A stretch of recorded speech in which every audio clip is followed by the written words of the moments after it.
नमस्कार दोस्तों, आप सभी पर माँ का आशीर्वाद और बजरंगबली की कृपा सदैव बनी रहे। मानव जीवन में कुछ ऐसे दुर्लभ अवसर आते हैं जो हर प्रकार के दुर्भाग्य को सौभाग्य में बदलने की अद्भुत क्षमता रखते हैं और ऐसे दुर्लभ अवसरों का लाभ उठाना ही बुद्धिमानी है। ऐसा ही एक दुर्लभ अवसर इस साल सन 2023 में सावन के महीने में बन रहा है। इसमें एक दुर्लभ संयोग अधिक मास का बन रहा है और इस कारण इस साल सावन का महीना 1 महीने के बजाय 2 महीने का हो रहा है, 59 दिन का हो रहा है। और ये जो संयोग है ये 19 साल बाद बन रहा है। इससे पहले सन 2004 में ऐसा ही संयोग बना था। अब चूंकि अधिक मास भी पड़ रहा है और अधिक मास भगवान विष्णु का मास है, इसीलिए इसे पुरुषोत्तम मास भी कहते हैं। तो इस साल सावन के महीने में भगवान शिव की कृपा के साथ साथ भगवान विष्णु की कृपा को प्राप्त करने के लिए यदि थोड़े से भी प्रयास लगाए जाएं तो बहुत ही सर्वश्रेष्ठ फलदायी परिणाम प्राप्त किए जा सकते हैं। जो सावन के महीने में 2 महीने का जो ये संयोग पड़ रहा है अधिक मास का और सावन के महीने का, तो इससे संबंधित संपूर्ण जानकारी, सभी सोमवारों के बारे में विस्तृत जानकारी और किस प्रकार आपको व्रत आदि करने हैं उसके ऊपर वीडियो अपलोड कर दिया गया है। लिंक डिस्क्रिप्शन में दे दिया है, आप उसे जरूर देख लें। तो आप जानते हैं उन विशेष प्रयासों के बारे में। तो पहला जानते हैं भगवान शिव को प्रसन्न करने के लिए क्या विशेष करें। भगवान शिव को यदि प्रसन्न कर लिया जाए तो सभी देवों का आशीर्वाद प्राप्त किया जा सकता है। इस चीज को आपको समझ लेना चाहिए। सर्व देवात्मको रुद्रः सर्वे देवः शिवात्मका, अर्थात सभी देवताओं की आत्मा में रुद्र हैं और सभी देव रुद्र की आत्मा है। तो एक मात्र भोले को प्रसन्न करके सभी देवों का आशीर्वाद प्राप्त किया जा सकता है। तो भगवान शिव की प्रसन्नता के लिए जो पहला कार्य हमें करना चाहिए वो है भगवान का रुद्राभिषेक। हमारे धर्म ग्रंथों के अनुसार हमारे द्वारा जो पाप कर्म किए जाते हैं उसी का फल दुखों के रूप में हमें भोगना होता है और इन दुखों को संपूर्ण रूप से जलाने के लिए, मिटाने के लिए जो सर्वश्रेष्ठ उपाय है वो है भोलेनाथ का रुद्राभिषेक। रुद्राभिषेक का मतलब भगवान रुद्र का विभिन्न पदार्थों से अभिषेक करना। भगवान रुद्र अर्थात भगवान शिव का विभिन्न पदार्थों से रुद्र मंत्रों के द्वारा जब अभिषेक किया जाता है तो वही रुद्राभिषेक होता है। जैसे पंचामृत से रुद्राभिषेक करना। पंचामृत यानी दूध, दही, शहद, घी और शक्कर, इनके मिश्रण से रुद्र के मंत्रों के द्वारा जब अभिषेक शिवलिंग का किया जाता है तो बहुत ही अधिक फल देने वाला होता है।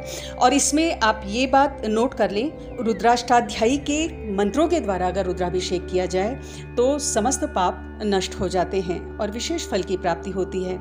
अब चूंकि 8 पाठ तो नहीं संभव हो पाते हैं समयाभाव के चलते भी कई लोगों के लिए, तो इसमें 5वां पाठ बहुत महत्वपूर्ण है। तो किसी के पास अगर समय नहीं है तो 5वें पाठ का जो उच्चारण है, उसके जो मंत्र हैं उसके उच्चारण के संग अगर रुद्राभिषेक किया जाए भोलेनाथ का तो बहुत फलदायी होता है। और पंचामृत के अलावा जो भी सामर्थ्य है उससे रुद्राभिषेक करें।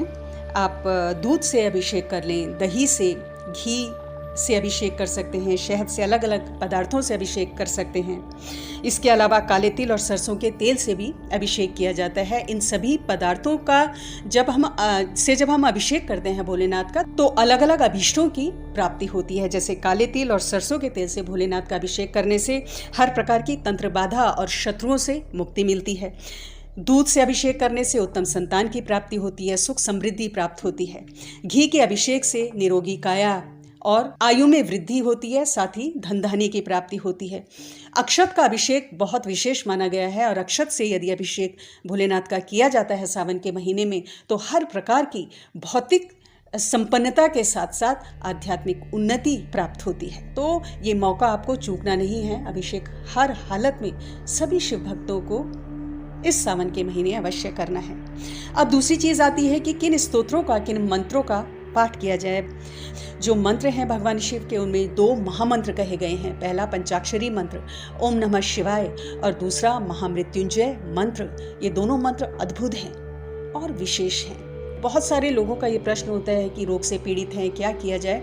तो उन सबको मैं यही कहना चाहूँगी कि डॉक्टर्स का इलाज आपने देख लिया, बहुत ही मेडिकल ट्रीटमेंट आपने ले लिया। अब आप एक बार इस सावन के महीने में महामृत्युंजय मंत्र का अधिकतम जप का संकल्प लेकर देखें और साथ ही शिवलिंग पर रोज जल चढ़ाएं कोई भी अभिषेक करें और बिल्व पत्र चढ़ाएं पूरे महीने भर शिवलिंग पर। फिर आप देखिए जो आपको प्राप्त होगा वो आपकी उम्मीद से बहुत ज़्यादा होगा। इसके अलावा शिवाष्टक स्तोत्र का आप पाठ कर सकते हैं, रुद्राष्टक का पाठ करना चाहिए और शिव तांडव स्तोत्र ये भी बहुत फलदायी है। तो विभिन्न स्तोत्र हैं, विभिन्न पाठ भोलेनाथ के हैं। अब तीसरी चीज़ दान करें। शिव पुराण में कुछ ऐसे दान बताए गए हैं जो सावन के महीने में करने से असीम कृपा शिव की दिलाते हैं। इसमें चावल का दान है, अक्षत चावल का दान करें, रोज करें, चाहे आप एक मुट्ठी करें या आप थोड़ा थोड़ा चावल रोज निकाल लें, हर 15 दिन में दान कर लें, उसको इकट्ठा एकत्रित करके उसका दान कर दें। क्यों? अक्षत का दान धन धान्य में वृद्धि करने वाला है। दूसरा काले तिल का दान, कोई भी आपके ग्रह संबंधी दोष हैं उनका ये काट करता है। विशेषकर शनि की जो पीड़ा होती है, राहु की पीड़ा, उससे मुक्ति दिलाता है। तीसरा नमक का दान सकारात्मक ऊर्जा आपके घर में लेकर आता है, जो भी नेगेटिव एनर्जीज हैं उनको समाप्त करता है। चौथा रुद्राक्ष का दान करें।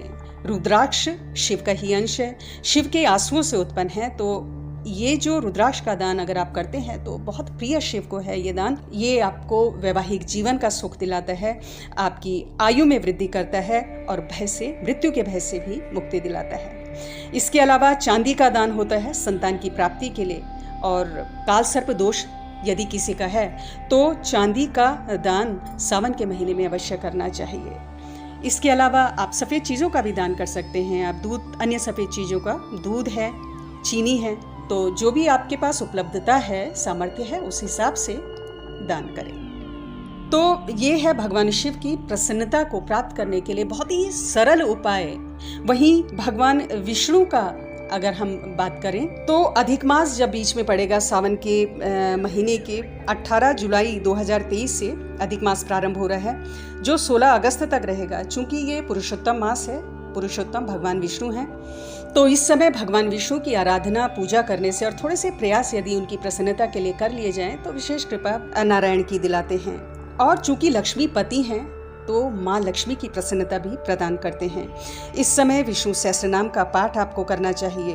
भगवान विष्णु के मंत्रों का जप करें और तुलसी की माला से इनके मंत्रों का जप होता है। साथ ही जब भगवान विष्णु की आप पूजा करें तो माँ लक्ष्मी का भी पूजन करें। वहीं जब कभी भी माँ लक्ष्मी का आपको पूजन करना हो तो भगवान विष्णु का भी जरूर आपको पूजन करना चाहिए। इनके कुछ विशेष मंत्र हैं भगवान विष्णु के, ओम नमो नारायणाय और ओम नमो भगवते वासुदेवाय नमः। ये बहुत ही प्रभावी मंत्र हैं, बहुत प्रिय मंत्र हैं नारायण के, इनका जप करें। साथ ही माँ लक्ष्मी की प्रसन्नता के लिए श्री सूक्तम का पाठ और कनकधारा स्तोत्र का पाठ आपको करना चाहिए। तो दोस्तों जरूर करें इन उपायों को। आज की वीडियो में इतना ही। अगली वीडियो में बहुत जल्द मिलती हूँ। तब तक के लिए अपना ध्यान रखें, स्वस्थ रहें, खुश रहें, मस्त रहें। जय माता दी, जय बजरंग बली।